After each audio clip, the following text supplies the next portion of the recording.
The southbound Q&NE train has just received permission to enter the yard.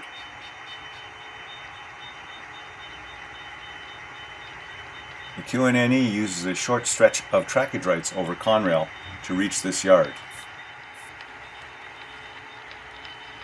Here we see our train weaving its way through the junction, moving from the eastbound Conrail main, across the westbound Conrail main, and onto the Q&NE trackage beyond the tower.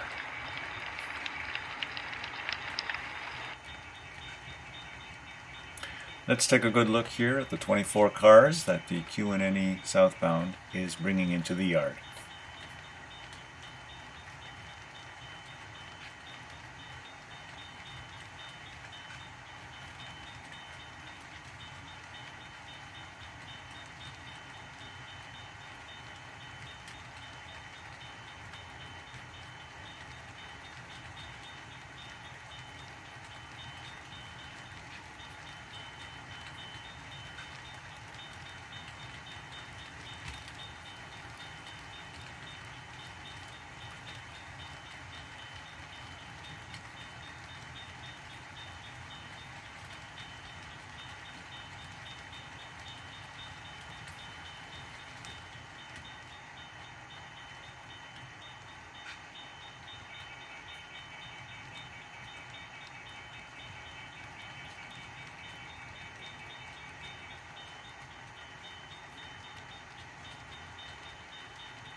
Because the yard is so plugged already, we are going to be routed through the interchange track, where we'll leave a portion of the train behind so that we can find place in the yard for the balance of cars without plugging it up completely. We're also going to use this opportunity to dig out the last two cars that belong on the transfer to the lower industrial zone. So we're going to break the train at that location where those cars are first up.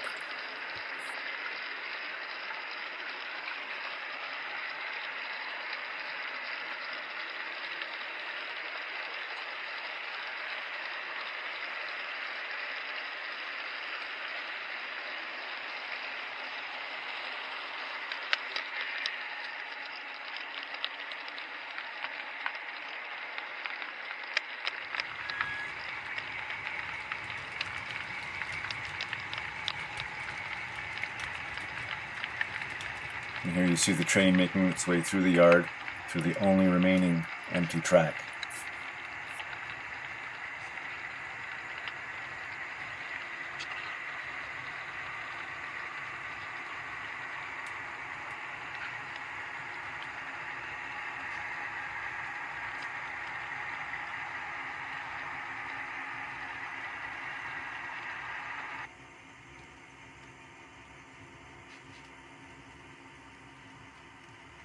Now our train is slowing down to a crawl as we approach the point where we want to break the train in two.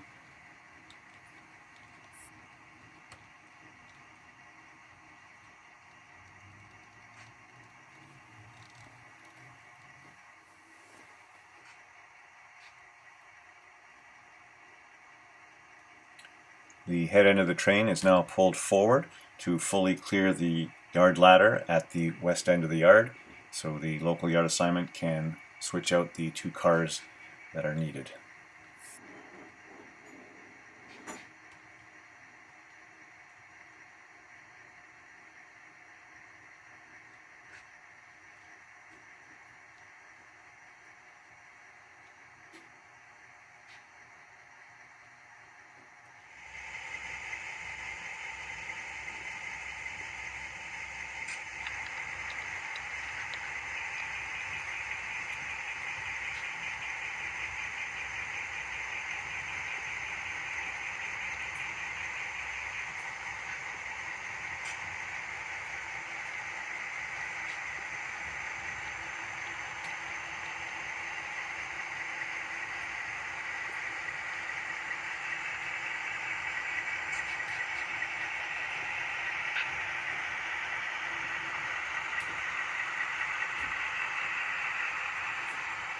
We're quickly running out of headroom.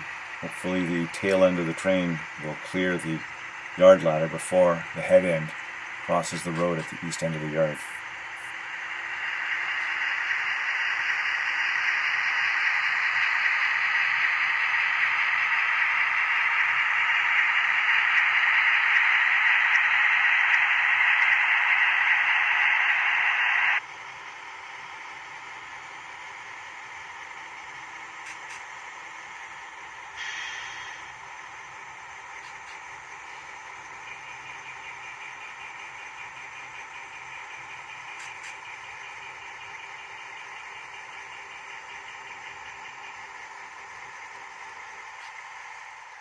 Looks like we just fit with barely a few feet to spare.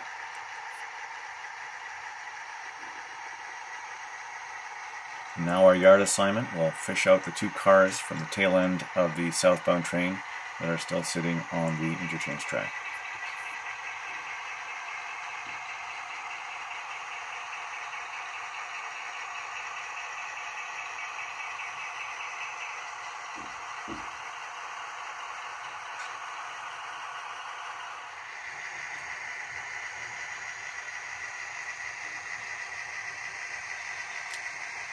Most of our transfer consist was put together in our last video, and because all tracks in the yard are now filled, we are using it to reach in to pick up the 2 cars that are required to fill out the balance of the train.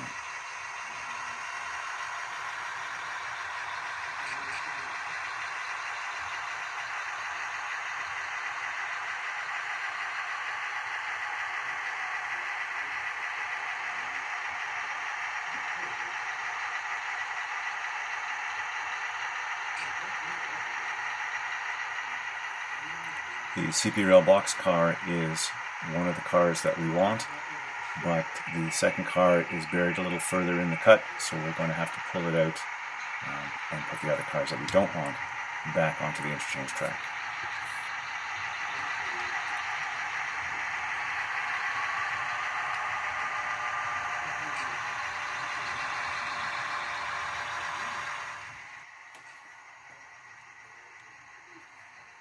And here's the second newsprint boxcar that we want.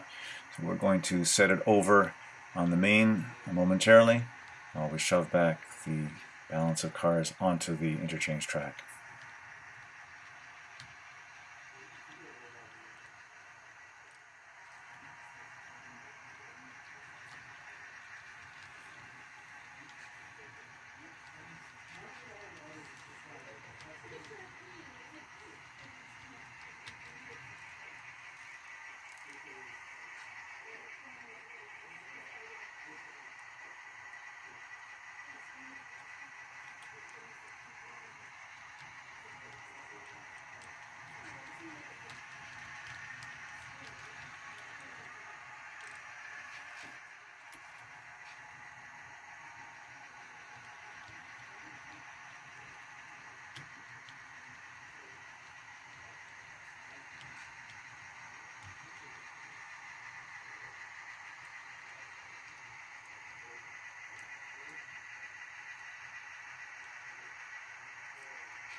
Now that we have all the cars that we need for our transfer consist, we're going to pull it into the clear on the departure track.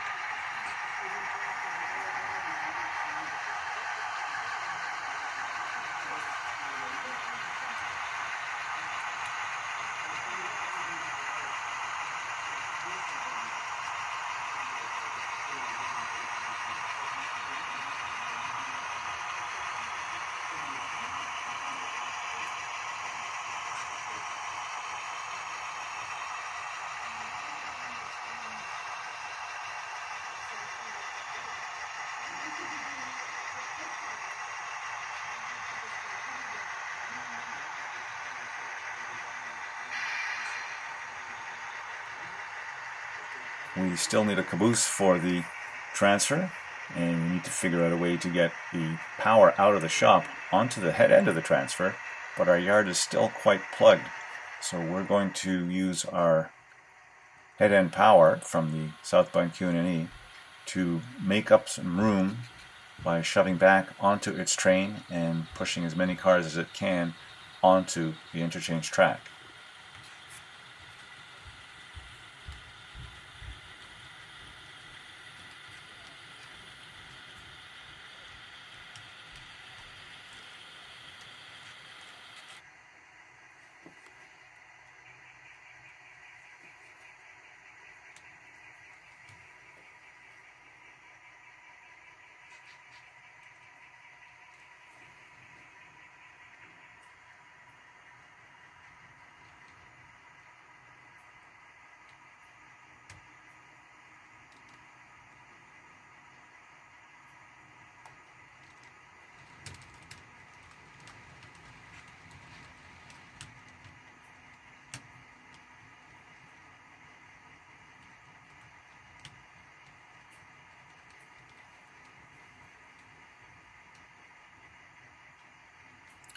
That's about as far as we can go. We've added quite a few cars onto the interchange track, but it's still not quite enough to give us what we need to allow the transfer power out of the shop. So we're going to do something a little bit unconventional.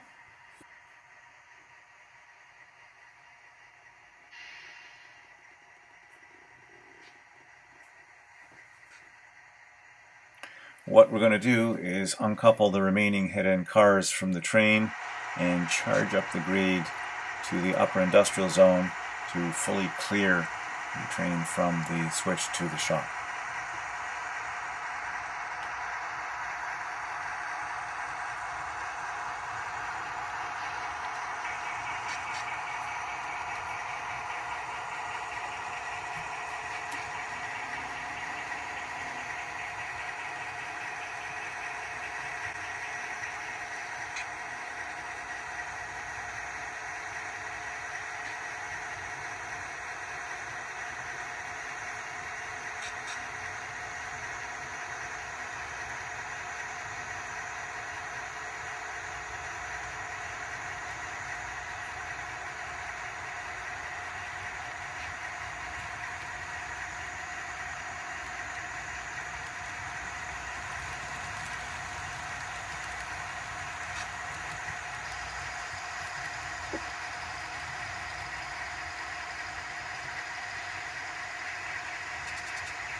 If you watch closely, you'll see the tail end of the cut, the GACX covered hopper, just clear the road crossing in the distance as the head end of the train approaches the same road at the top of the grade. Once again, a tight fit with only a few feet to spare.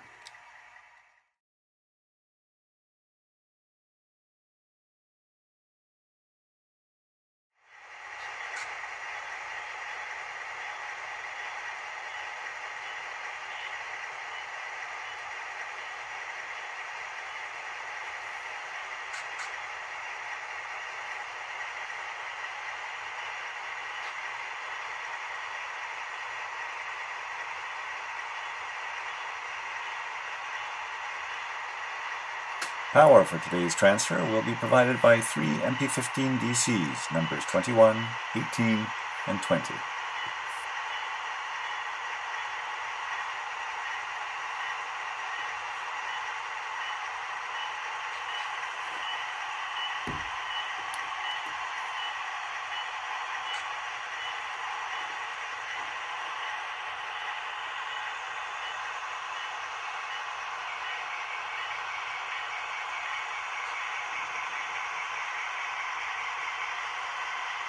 The caboose is on the wrong end of the power, so we're going to set it aside for the yard assignment to grab hold of and tack on to the end of the train.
With the caboose out of the way and a clear alley ahead of it, the consist makes its way to the west end of the yard, where it will couple onto its train waiting for it on the departure track.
With the transfer power now clear of the shop, the yard assignment can grab the caboose that it set aside and tack it onto the end of the train.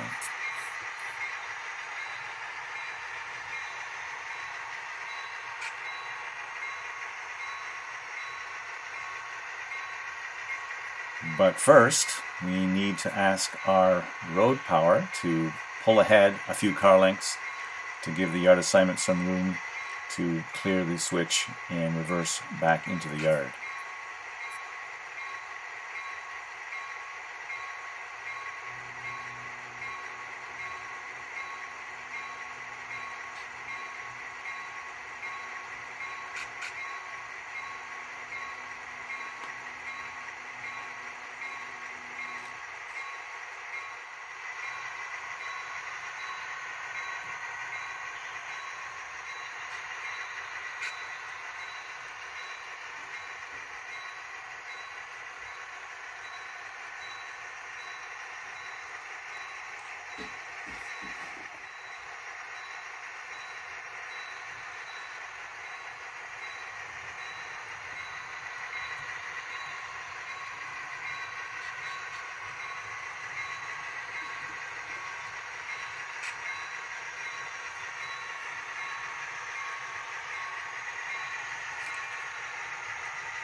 If you look closely at the top of your screen, you can see the head end of the Q&NE Southbound patiently waiting while this move is being made. At the same time, it's blocking some of the lanes of the road crossing at the top of the grade.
It's been a long shift for this crew, and at this point in the day, with the transfer all set, there's no need for a second yard assignment in the yard. The MP15AC that you saw earlier will be able to handle the chores here, spotting cars for local industries in this area. And number 64 in the background will pick up the balance of work that's required to fish out cars for the upper industrial zone after the yard clears out a little bit.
With the transfer completed and the yard assignment tucked away in the shop, the Q&NE Southbound head end can now shove back into the yard, taking up the last available track, which will allow the crew and locomotives to make their way to the shop as well.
It's still a tight squeeze. You can see here we're temporarily blocking the departure of the transfer, but that's just so that we can pull our head-end crew and locomotives into the shop track.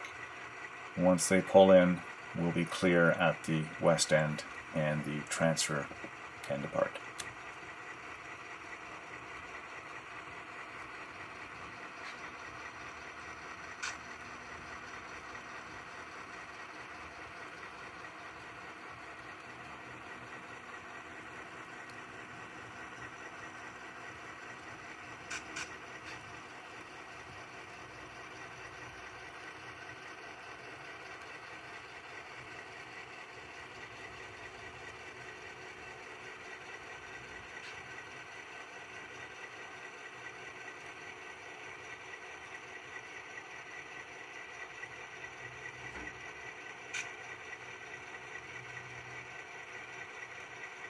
And now, a moment of calm before the next shift begins.